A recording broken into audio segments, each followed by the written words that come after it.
బెజవాడ నగరాన్ని కలుషిత నీరు కాటేస్తోంది. పలు ప్రాంతాల్లో డయేరియా విజృంభిస్తోంది.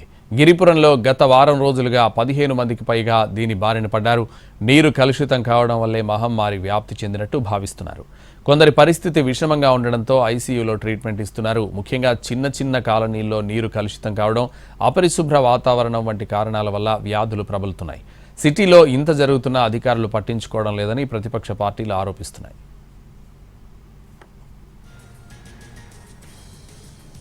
ఒక్క గిరిపురంలోనే కాకుండా మరికొన్ని ప్రాంతాల్లో కూడా సీజనల్ వ్యాధులు ప్రబలుతున్నాయి.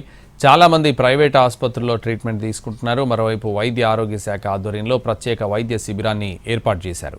డయేరియా సోకిన వారిని అక్కడే ట్రీట్మెంట్ అందిస్తున్నారు. ఇటు కేసులు పెరుగుదలకు కారణాలు తెలుసుకునేందుకు శాంపిల్స్ సేకరిస్తున్నారు. ఇప్పటికే ఏపీలో కోవిడ్ కలకలం రేపుతోంది.